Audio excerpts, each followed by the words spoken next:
tengo la oportunidad de conversar con mi amigo Adolfo Pacheco Anillo. Y digo mi amigo porque cuando estaba en Telecaribe, nos sentábamos en estas mecedoras, en el programa Diálogos Regionales que hacíamos, se convirtió como en un modelo para hacer conversación. A Pedro también lo tuvimos allá con su flauta de millo, ¿verdad? Y tengo aquí a Adolfo Pacheco Anillo. Adolfo es sanjacintero. Con Adolfo nos encontramos cada rato en eventos. Es ahí donde nos encontramos más, en Valledupar, Barranquilla, etc. Adolfo, buenas tardes. ¿Cómo estás? Gracias por venir a Chimí. Sabemos que para ti, que ya estás un poquito mayor que yo, es un esfuerzo, pero es un plan. Yo le estaba mamando gallo a los dos. Todos vinieron con bastón. Si yo sé esa vaina, me traigo uno también para estar los tres con bastón. Dice Ramayaba y me lo regalas a mí, me dijo. Me dijo, sí, que trajera una docena para él solo. Él como que aspira. Bueno, Adolfo, ¿cómo fue el viaje? ¿Cómo te pareció? Que tú que siempre andas por estos pueblos, ¿cómo fue este recorrido? Desde Barranquilla saliste esta mañana.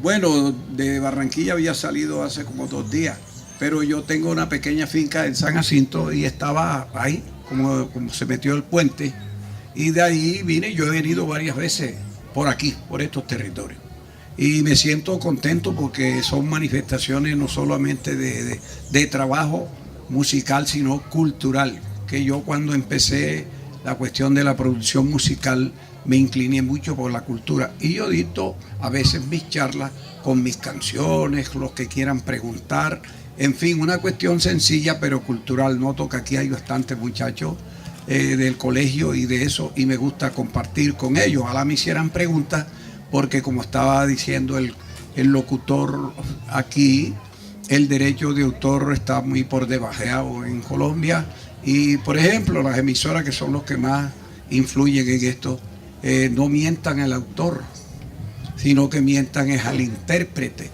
Muchas veces el que toca los instrumentos pasa desapercibido, y eso influye en el pago de las regalías, que le llamaban antes disque regalo. Todavía le llaman regalías como si fuera un regalo y no fuera una propiedad.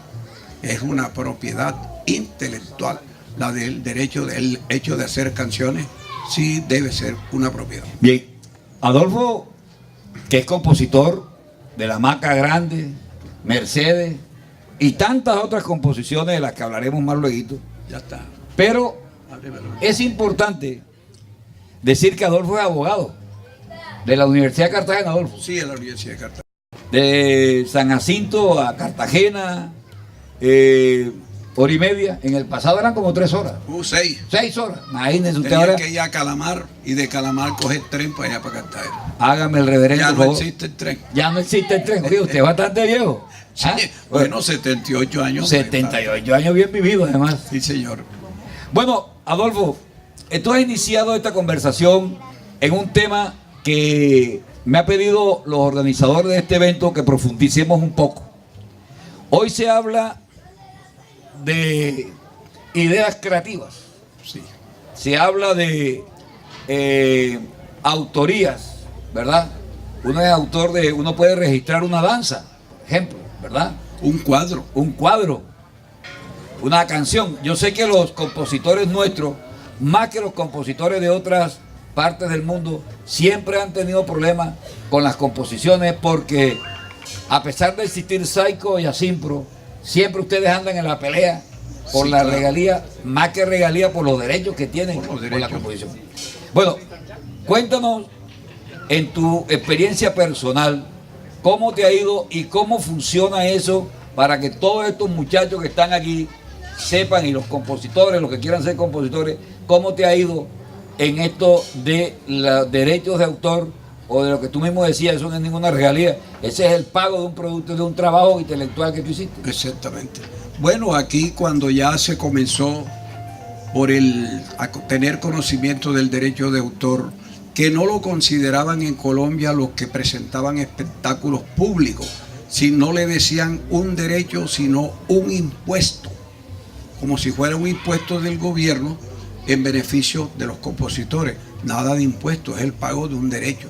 Si usted públicamente utiliza esa música, tiene que pagar el derecho por la propiedad intelectual que se está vendiendo en esos momentos. No se entiende porque es bastante etéreo, es propiedad intelectual. Entonces en Colombia eso andaba muy por debajo. Aquí lo primero que hicieron fue los intérpretes, las casas disqueras se organizaron en una sigla, como usted mentó, que se llama ASIMPRO, a Sociedad de Intérpretes y Productores de Música. Entonces ellos eran los que cobraban y de pronto se les presentaba a las oficinas unos compositores como el caso de Lucho Bermúdez, Olaya, y no le pagaban como debía ser.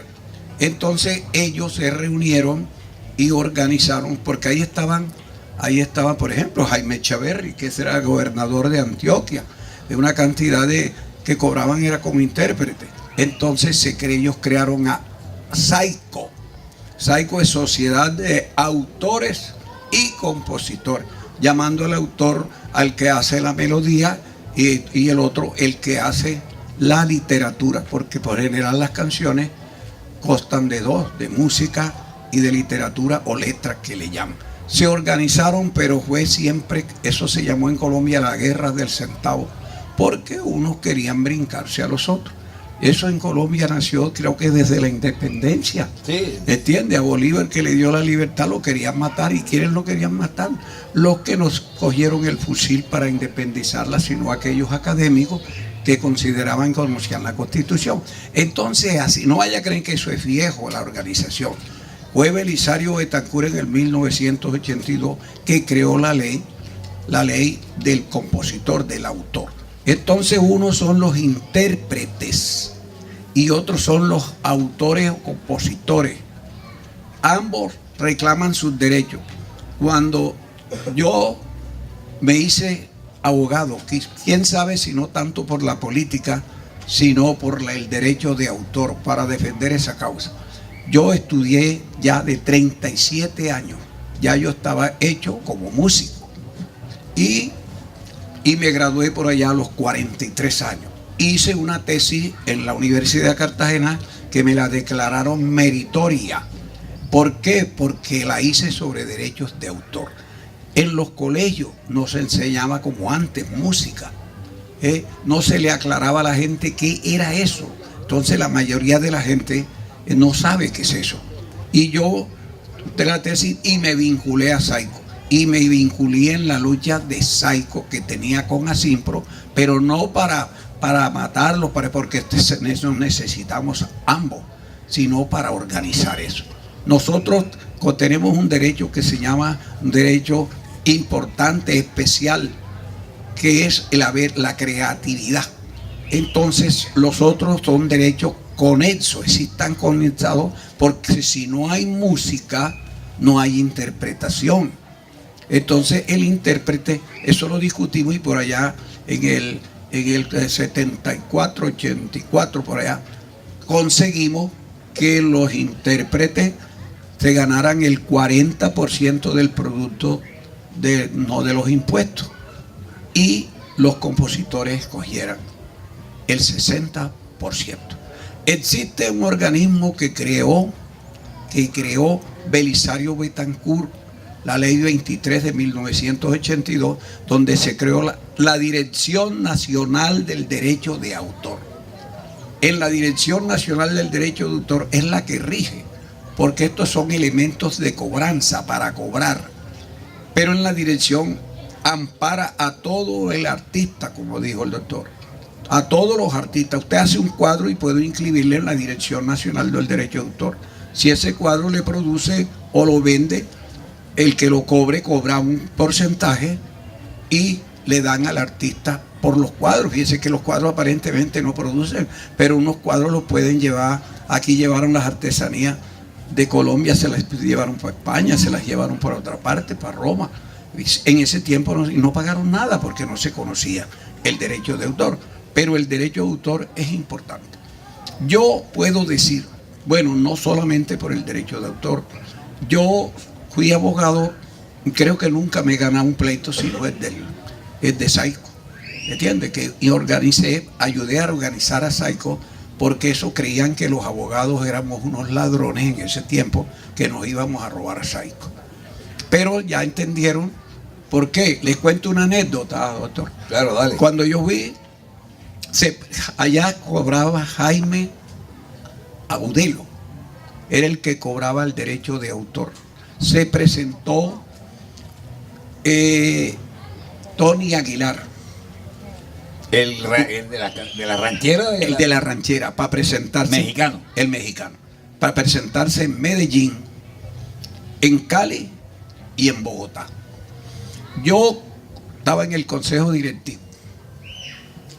En esos momentos Jaime estaba pidiéndole casi a ruego al doctor Felipe Santos, que era el que iba a montar el espectáculo en Bogotá, que por favor, que nosotros, el discurso que él empleaba era: nosotros estamos pobres, tenemos que repartirles a los autores, nos tiene que dar 400,000 pesos. Y Felipe decía con una potencia bárbara: no señor, yo les voy a dar 200,000 pesos por las presentaciones.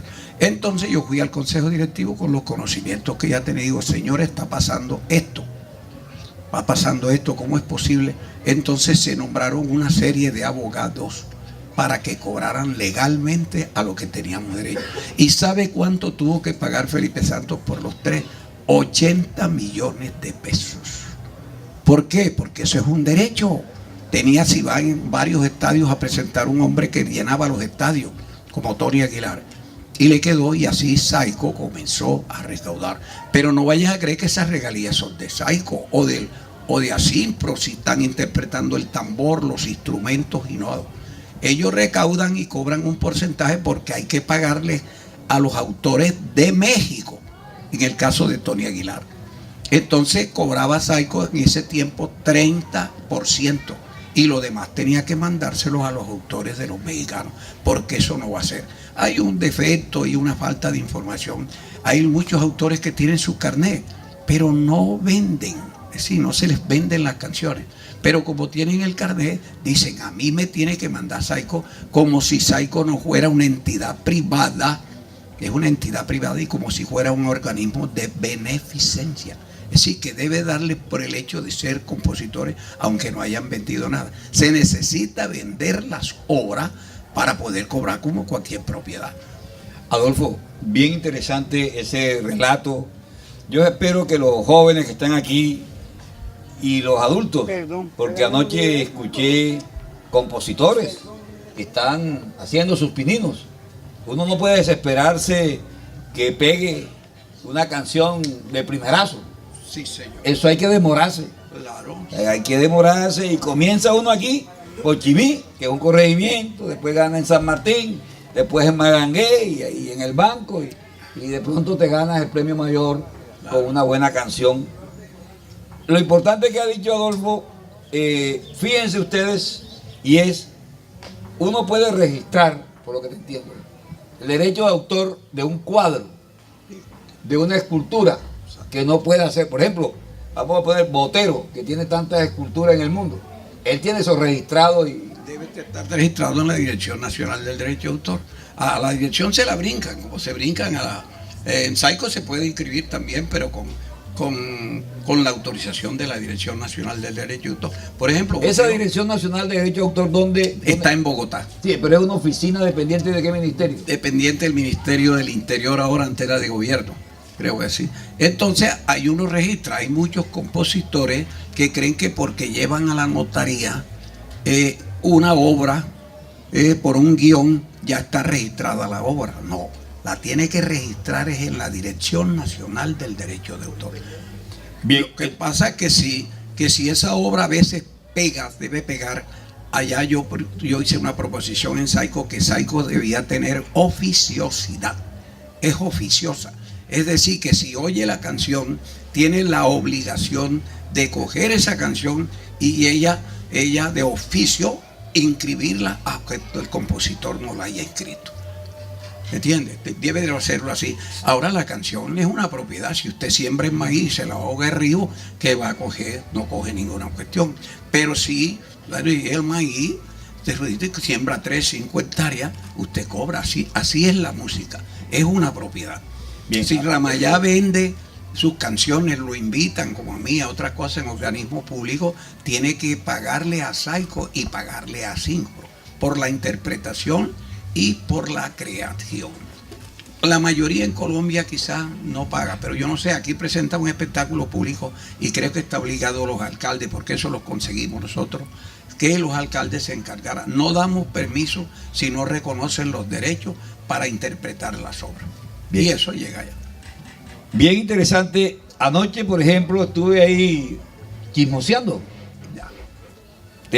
Al jurado que estaba a mi lado, o yo me puse a su lado y veía que las canciones estaban registradas en la notaría. Ustedes lo exigen ahí, Carlos. Tiene que llegar a la notaría. Sí, la notaría, perdón, la notaría es como, por ejemplo, un festival. La notaría es para saber que ese que está ahí es el nombre, pero es el registro de la firma. Sí, pero no es que no lo consideren propiedad, porque si yo soy avispado y veo esa canción ahí que toca un festival y yo voy a la dirección y la registro en la dirección, la que prevalece es la de la dirección. Allá iba. Bien, bien interesante esa aclaración, jóvenes compositores que ayer se presentaron con sus canciones. Ustedes fíjense lo siguiente que está diciendo Adolfo, que es un experto en este tema de derechos de autores. Además de llevarla a la notaría para concursar aquí, pilas. Deben registrarla. Regístrela en la oficina de Registro Nacional de Autores, de Derecho de Autor, una dependencia del Ministerio del Interior, y se puede hacer por internet, para que su obra quede registrada, y solo así pueda usted en un momento determinado hacer cualquier tipo de reclamación. Sí, señor. De lo contrario, no pasa, o otro puede abusar de ella, o pasa inadvertida, porque usted sabe que en Colombia es grande y aquí por oficio no lo hace el ministerio, hay que presentarse allá. Vea, yo le doy un caso, Wilson Choperena, el autor de La Pollera Colorada con Madera, que Madera inventó la música, creó la música, y Madera mamando gallo, ellos usaban como fanfarria eso, cuando terminaban ya de presentar el espectáculo, hacían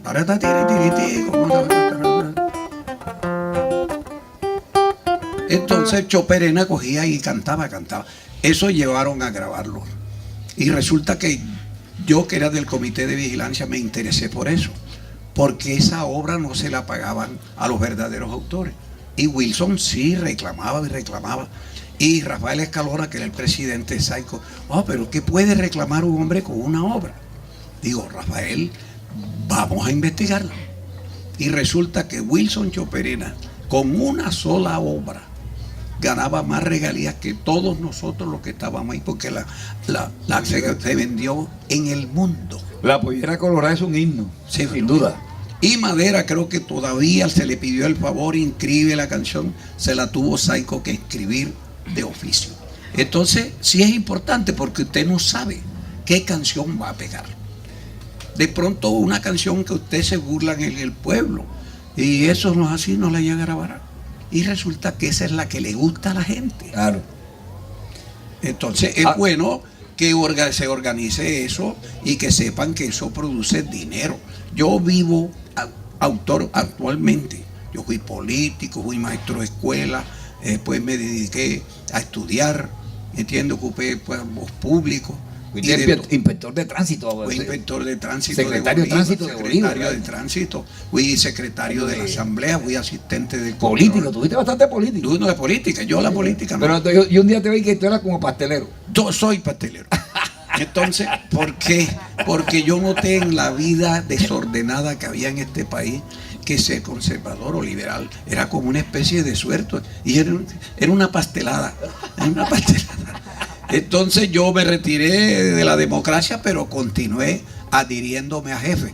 De pronto la vida a otros les sonríe mejor, pero mi papá se arruinó, mi papá no Entonces yo era de estirpe conservadora, pero llegué a Bogotá y fui un poco de izquierda porque no me gustaba el Frente Nacional, ¿entiendes? Y de ahí estaba, por ejemplo, mi papá me criticaba porque dice, te mandé a estudiar para que te me volteara. Y me dijo, hombre, yo llegué allá haciendo acción comunal, creé una cooperativa, que fue lo que aprendí en la izquierda en Bogotá, pero después no me gustó porque era la misma cosa. Entonces, y ahora me dijo una vez, carajo, yo era del MRL y mi papá me había dado cuenta. Y entonces me dijo, con eso que estás haciendo, yo para un hombre de segundo elemental, y me dijo, hasta el liberal vas a parar. Yo he visto algunos temas delicados en esto. Por ejemplo, en estos eventos populares salen canciones que 2 estrofas o 1 y media son bonitas, ¿cierto? Y tú la tienes y de pronto la tararearon, pero había un man por ahí y dice, oye, esas 2 estrofas son chéveres. Yo le voy a poner 1 y media más y la registro. Y después se forma una pelea. Se formó una pelea, como se allá se formó y se aguantó. A mí me tocó por mala suerte porque me cogieron un poco de... había mucho desorden en Saico. Por ejemplo, yo me puse a estudiar el caso de... porque lo demandó ante el Comité de Vigilancia, el caso de Wilfrido Martínez. Él me dijo, hombre, yo hice esa canción. ¿Cuál es esa? Nada menos que El Africano. Claro, que parece el nombre de Calixto Joy. Ah, pero Calixto Joy, eso se arregló, ellos lo arreglaron, pero eso no se puede arreglar así. El derecho de autor es como si usted tiene un hijo. Usted el hijo lo puede poner a que se lo cuide esto, se lo puede adoptar, pero nunca dejará de ser hijo. Así es la canción. La canción es un hijo del que la hace. Entonces, no lo puede ceder los derechos patrimoniales porque es una propiedad. Usted puede venderlo. El caso de Escalona vendió creo que en 1.000 millones de pesos a Discos Fuentes todo lo que tenía en Tropical.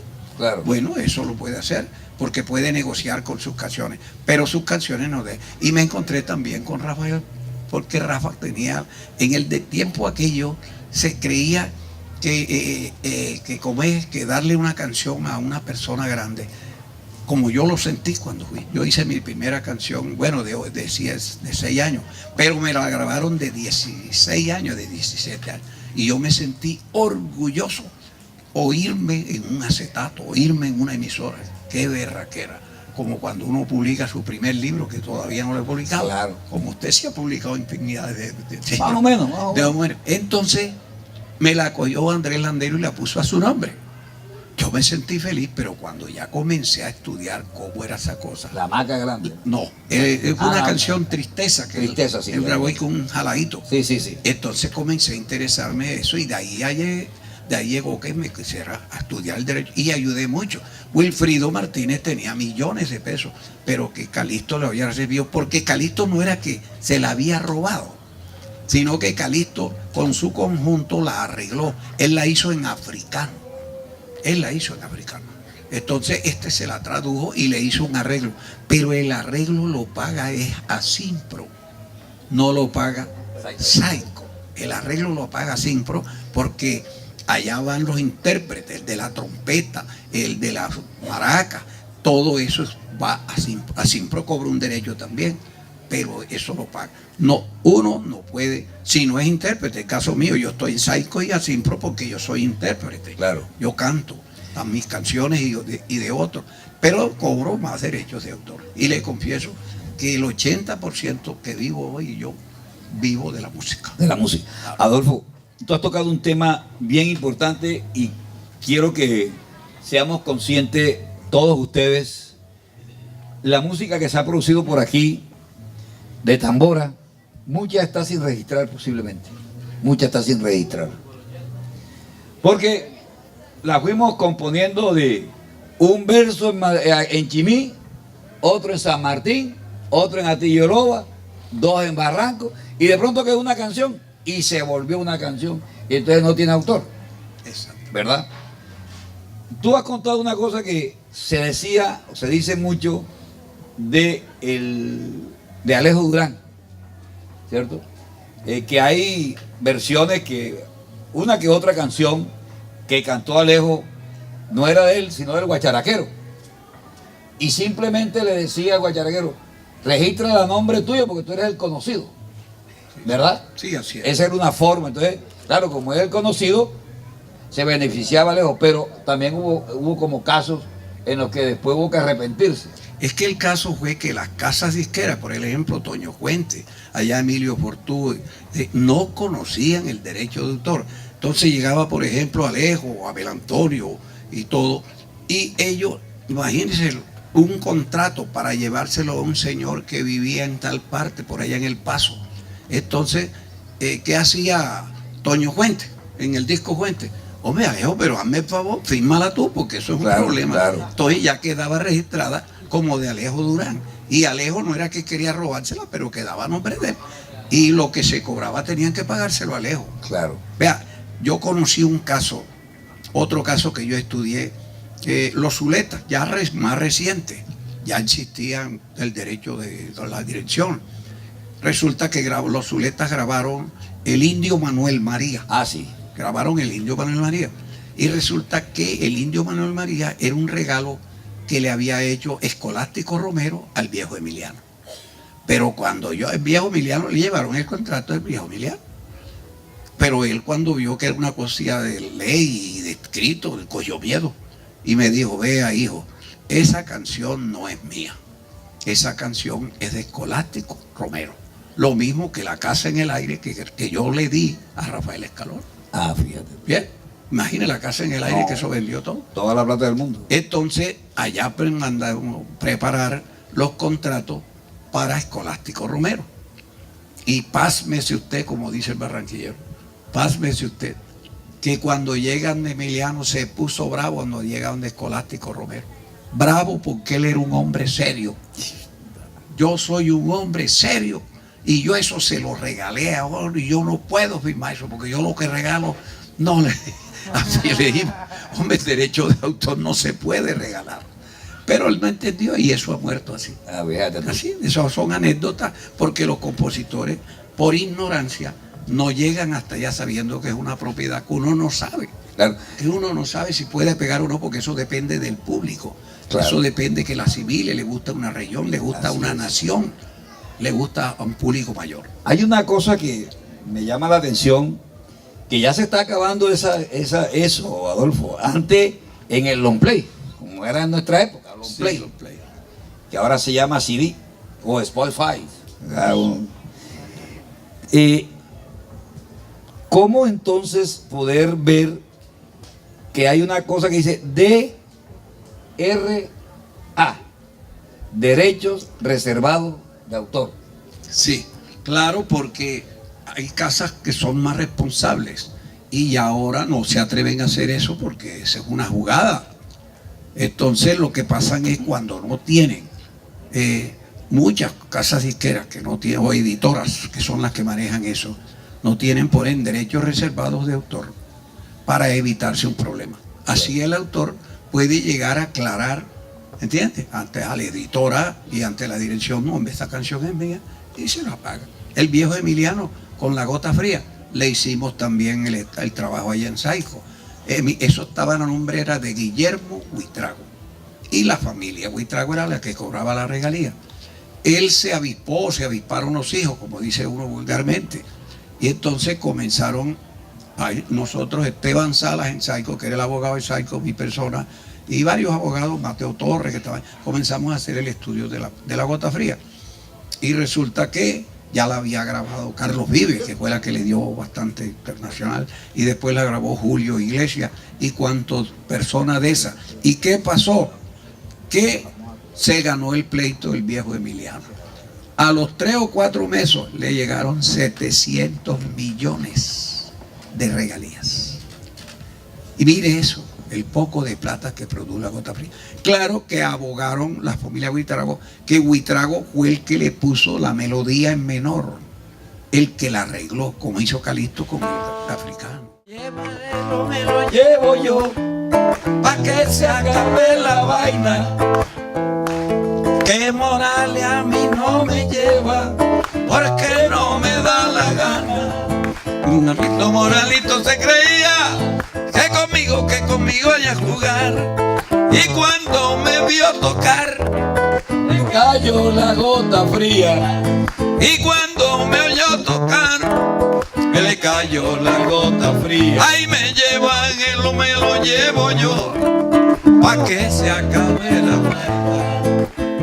Esa es la gota fría, pero Moralete en un recado grosero, ya pasa un relativo. Sí, ya. Emiliano no hizo eso relativo, pero ese es parte del adorno, que era guitarrista, muy trago, le hizo. Pero eso no vale nada, eso lo paga así. Los arreglos que tenga el de acordeonista que coge y le hace unos arreglos, no, el que cobra es el autor. Él va a cobrar ante el Simpro los otros derechos que son de interpretación. Fíjese usted, Rafael Campo Miranda tiene las mejores canciones. Un gran compositor. Gran compositor. Rafael Campo lo que hacía era un versito, ¿entiendes? Un versito: playa, brisa y mar, el ojalillo de la tierra mía, la tropical, las mujeres son hermosas, pero eso es lo que hacía Rafael Campo, pedacitos de letra. Pero el arreglista, o sea, el director, Pacho Galán, todos los que vieron, le hacían la cosa. ¿Cómo es el arreglo de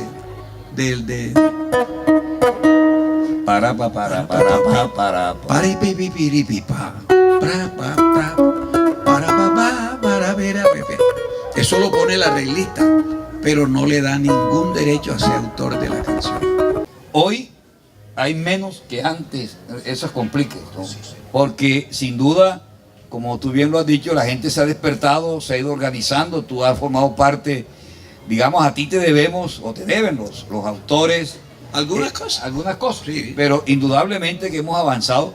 En el pasado eso era cada rato algunas contradicciones, esa es mía. Bueno, hace unos 2 años tal vez, cuando salió de moda esa cosa, bueno, a mí casi no me gusta, pero eso me gusta a los muchachos, el serrucho, por ejemplo.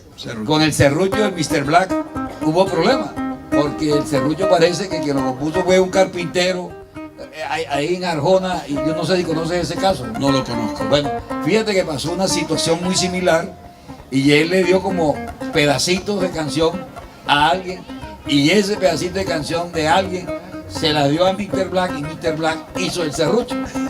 ¿Sí ve? Y como el reggaetón no tiene sino frase, el serrucho, el serrucho, el serrucho, el serrucho. La picaresca. Y eso le gusta a los muchachos y tal. Y se vendió bastante. Y se vendió mucho. Y entonces el autor reclamaba autor. Hubo ahí, yo lo vi en televisión, que reclamaba la autoría, que él era, y que él eso no se llamaba el serrucho, sino creo que la clavada o el clavo, una cosa así. Esto es para decirte que hoy, a pesar de todos los controles y de toda la organización, sin embargo todavía hay problemas. Todavía hay problemas. ¿Verdad? Pero fíjese que a Saico le dice, a Saico es la pobre del paseo o la rica del paseo. Le dicen, ¿qué ha hecho Saico por ese señor que se murió en un pretil, como sucedía antes? Sí, como le reclamaba Saico. ¿Cómo se llama este compositor de La Múcura? El cafetal. El cafetal. La múcura es derecho reservado de autor, sí. Pero el indio se la tomó para él también. Claro. Pero no, eso lo hizo fue Toño Fuente. Toño Fuente. Sí, habían, pero no es. Observe, yo he criticado eso. ¿Cómo es posible que el Estado colombiano, para no hablar del gobierno, el Estado no haya organizado, se mete en la organización, apurado la Dirección Nacional del Derecho de Autor? A quien le compete ese señor es al Estado. Pero el Estado, usted va a una universidad, no le enseñan música, ni hablan de música, usted va en el colegio bachillerato, que debían dar estas clasecitas que yo estoy dando, que son unas pequeñas didácticas, debían darlo en los colegios, e informarle a la gente. Creo que este es un tema que hemos dado las primeras puntadas, ¿verdad? Yo espero que los compañeros que están aquí, que son compositores, que anoche se estrenaron como compositor, que están haciendo sus pininos, no hay que desesperarse. Alguna canción pega. Y sí. No crean ustedes que Chopin o Beethoven de salida, la quinta sinfonía, eso se demoraron para que tuviera importancia. ¿Ya? En ese tiempo el derecho de autor fue la Revolución Francesa la que hizo valer la música como propiedad intelectual, porque la mayoría de la gente le tocaban era el rey, a los personajes, y era como una obligación moral y social tocarle gratis al rey. De ahí viene que no ganaban ningún pecunio. Entonces la Revolución Francesa sí puso eso en su puesto, porque Desmarchais, un célebre escritor allá, se quejó de eso e impusieron el tema del derecho. Eso nace con la Revolución Francesa. Claro. Entonces es una propiedad, se consideró la propiedad, y él decía, ¿cómo que le criticaron de parte del Estado? ¿Cómo es posible que ellos debían tener el honor y el mérito de no cobrar un centavo por su arte? Se llenan de gloria. Y Desmarchais dice, sí, pero es que la gloria no alcanza para comprar las 3 platos de comida diaria. Así es. ¿Entiendes? Entonces se impuso eso. Y ahí viene que a eso también le digan regalía, una especie de regalo. Yo soy uno que ha cambiado. A mí me van a pagar mis profesionales de la música y espérate, me mandan un sobre, me lo esconde por ahí. Digo, no, páguemelo de frente. Yo vine a hacer un trabajo. ¿Entiendes? Aquí han instituido, y todavía eso en Colombia existe, de que le pagan oculto, como si eso fuera algo que se está haciendo escondido. Eso debe pagarse de frente, porque esa es una propiedad que se está pagando. Adolfo lo decía muy bien. Algunos vivían en los palacios con los reyes, y el rey se le iba a casar la sobrina o la hija y le encargaba: va a haber un baile, entonces por favor hazme una sinfonía. Por eso le ponían era números, las 5, las 6, etcétera, etcétera. Entonces ese concepto es bien interesante, porque nos acerca a entender que esa música que en su momento, que hoy le llamamos clásica, le llamamos elitista, sin embargo, esa es una música que en el pasado era simplemente vallenato o tambora. Era música también popular. Esa era la música del momento. Yo quisiera, si tú en tus canciones, algunas de tus canciones, has tenido o tuviste algún problema en derechos de autor. Y sí, lo tuve. Después tenemos derecho a hacer 2 preguntas del público que quieran hacerle a Adolfo, ¿correcto? Entonces, sí, yo, por ejemplo, lo que dije, Andrés Landero me grabó esas canciones, pero cuando ya yo las rescaté, porque Landero no lo hizo intencionalmente, sino porque él se lo presentó Toño y otro. Hombre, grábame este contrato aquí. Cuando yo lo rescaté, porque ni siquiera estaban en las editoras, en la dirección. Ok, bien, tenemos aquí 3 personas que alzaron la mano. Vamos a comenzar con el compañero que dijo primero. Quiero pedirles el favor, no una conferencia, sino una pregunta. Maestro Adolfo, yo estoy afiliado a Psycho. Me han grabado 10 canciones. Yo le hacía una pregunta al maestro Romaldo Brito. Yo le preguntaba, maestro, yo le decía a él, a mí me han grabado 10 canciones, pero no he tenido la oportunidad de que me grabe un grande. Me decía, ¿y usted para qué quiere que le grabe un grande? Si a mí los grandes artistas no me han dado plata. Parte o gran parte de lo que yo tengo me lo han hecho producir los embajadores. Otto Serge, me comentaba ya. Resulta que a mí me han sonado algunas canciones en Bogotá, en algunas emisoras en Bogotá. He tenido dificultades. Yo nunca he adquirido un peso por regalía. ¿Ya? Tengo mi carnet de Psycho, todo ya.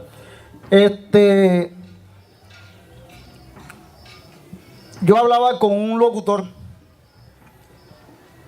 porque es que es ahí donde de pronto muchos compositores, lo que usted decía, a veces por la ignorancia, o sea, yo tengo aproximadamente 6 años está afiliado a Psycho, y Psycho nunca nos ha llamado a nosotros a un taller de formación, ¿verdad? Lo que usted está haciendo hoy acá. Sí, le hace falta un poco. Exactamente. Para instruir a los compositores nuevos, ¿ya? Que van llegando a afiliarse a Psycho sobre muchas cosas que uno desconoce. Por ejemplo, una canción inédita. ¿Cuál es el proceso para uno afiliar o inscribir una canción inédita a Psycho? ¿Verdad? Eso es nuevo ahora, eso es nuevo, eso antes no lo había. Parece que hubo una reforma en los estatutos de Psycho, no sé, parece el año pasado. ¿cuántas canciones necesita un compositor para afiliarse a Saiko? Yo me afilié con una. Hace tiempo. Hace tiempo, sí, señor. Bueno, muy bien. Dale, dale. Bueno, eso es parte de los problemas que tiene Saiko, que nunca los ha dejado de tener. Cuando yo me refiero que Saiko es la mejor institución, lo es, porque tiene hasta cuestiones de tipo social. Se muere una persona y está eso, se enferma una persona, que es la única entidad en el mundo que tiene la parte social. Pero cierto, comenzó con una sola canción las afiliaciones de Saiko. Yo creo que hubo una vez en que exigieron 40, porque fue la vendimia de compositores más bárbaros y no tenían tenían que tener 3 o 4 empleados para eso, pero canciones las tenían que, si tenía las canciones lo tenían que registrar.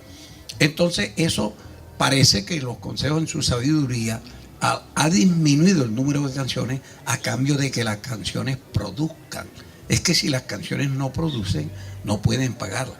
¿Qué están haciendo los compositores? Como las disqueras se han acabado. Las disqueras ya no le graban sino a determinadas personas por la piratería. La piratería no paga. La piratería no paga. Entonces, ellos han restringido también porque tienen empleados y tienen todo. Entonces graban muy pocas canciones. Y lo que dice usted, Saiko lo que hace es un intermediario. Saiko le puede recibir las obras y le hace el favor porque eso lo impusimos, eso es lo que se llama oficiosidad en Saiko, el oficio, que ellos mismos de su cuenta ayuden a afiliar a los compositores. Entonces, pero ellos tienen que hacerlo hasta la Dirección Nacional del Derecho de Autor. Ellos no pueden afiliar, sino tener esas obras como propias, porque hay otras entidades parecidas a Saiko que aquí no funcionan bien. Es con respecto al tema de esta era digital que estamos viviendo ahora, ¿sabes? Al tema de los youtubers. Como por ejemplo alguien que tiene una canción en YouTube, que la reproducen, o en todas las plataformas digitales que existen, ¿cómo se canalizan esos recursos para el compositor? ¿Cómo llegan al compositor? Debe pagar. Todo el que utilice la música en público debe pagar. Si usted se mete ahí y baja una canción de esa y la utiliza, aquí tiene el teléfono y eso debe aparecer lo que hay que cobrarle y eso pasa porque es una reproducción, debe pagar. Eso lo manejan algo muy interesante que es el software, el hog, que allá conoce mucha gente de eso. Eso produce, aunque mínimo, produce bastante. ¿Entiendes? Produce bastante porque es la forma que tiene usted de que se le oiga su canción. Bueno, te cuento esto yo. Yo soy un hombre más bien que cuando hice mis canciones las hacía por amor al arte, como el amor al arte. Entonces después me di cuenta que eso era una fuente de producción. Comencé mi vida juglaresca de fiesta en fiesta cantando mis canciones y me fue bien hasta que yo grabé mis canciones. Entonces por eso digo que vivo del esfuerzo de eso. Después me tocó grabar, pero hay una cuestión aquí que se forma, como lo dijo el doctor, hay mucho encuentro entre Saiko, entre Asimpro y entre de compositores y todo, porque todos queremos tener la paleta. Entonces hay unos compositores que se valen de decirle al de la emisora, ponme varias canciones. La payola. La payola. Y hay unos que llegan hasta la payola sin mentar nombres. Aquí hay personas que no solamente pagan que le pongan las canciones en la emisora, sino para que no pongan las de otro. En mi caso, ¿qué he hecho yo? Valerme con él, es mi director de mi conjunto, el guitarrista que vino conmigo. Él es el director y hemos armado todo en unas redes sociales. Si usted no manda las redes sociales, le dan la importancia a usted, se oye la canción y a veces se ven obligados a grabar esa canción los editores. A mí me casó con Diomedes Díaz. Yo, el pintor, pero yo hice una canción que se llama El Cordobés, ¿entiendes? Y otra canción que se llama, ¿cuál es? El Tropezón.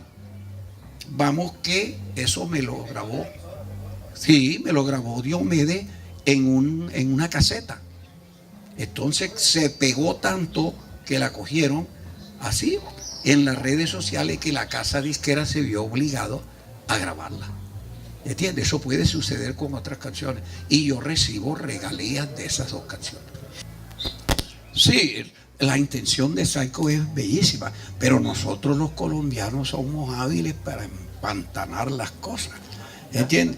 Entonces, usted tiene que defenderse. Bien, Yo recibo buenas regalías de Saico, pero me valgo actualmente de las redes sociales más que del otro. Ya listo. Al señor del Rojo que preguntó, hizo una pregunta sobre las canciones. Listo. Dale, profe. Aquí le contesta el coordinador de Bolívar de Saico, Manuel Bustillo.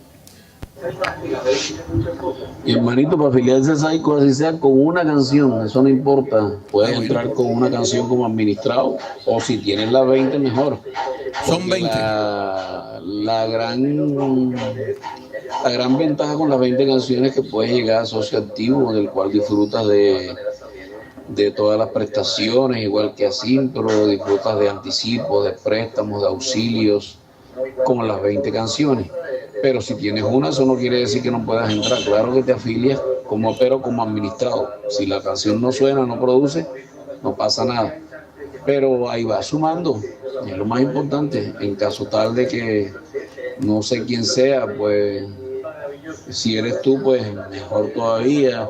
Eso sí, tienes que la canción hacerle el guión melódico, la letra, escribirla en la Dirección Nacional de Derechos de Autor, DNA. Sí, eso. Y ahí abres tu cuenta en la Dirección Nacional de Derechos de Autor y te sale un formulario que a los 15 días hábiles lo puedes imprimir. Eso más que todo son los requisitos más importantes, llenar el formulario. Por internet. Exactamente. No, y vea, la oficiosidad de Saico tiene la obligación moral de ir. Yo me presenté con el caso de Pacho Rada, Francisco Rada, que tenía una cantidad de canciones en el Magdalena, pero Pacho ya había dejado de tocar, pero sus canciones se oían.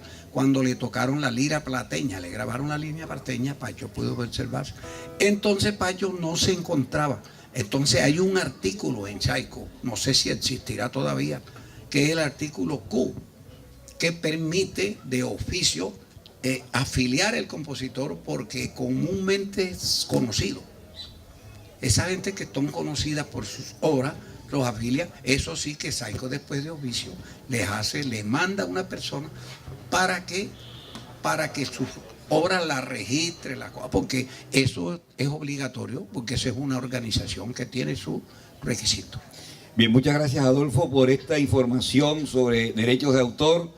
Esperemos que, insisto, aquellos compañeros que están iniciándose en las composiciones, algún día pega una. Algún día pega una. Eso no es del día para otro. No. Y lo mismo pasa en la poesía, en la novela. García Márquez, para poder sacarse 100 años de soledad, si usted saca la cuenta, comenzó a escribir en 1947 un cuento que se llama La Tercera Resignación. Y le pegó así grande 100 años de soledad en 1967. Pasaron 20 años el man escribiendo y cuentico por aquí, cuentico por allá, hasta que dio donde era. Y ahí sí. Y ahí está. Ahí se fue. Y esa sí va a seguir siendo leyéndose durante muchos, pero muchos años. Y le llegó la maleta que la mujer le decía, aquí va a llegar una maleta llena de plata. Y no sabía cuál era. Y le llegó de la regalía. De la regalía de 100 años de soledad. Pega, algún día pega. No se desanimen, lo importante es, como dice Adolfo y lo establece hoy la norma, afiliarse, registrarse en derechos de autor.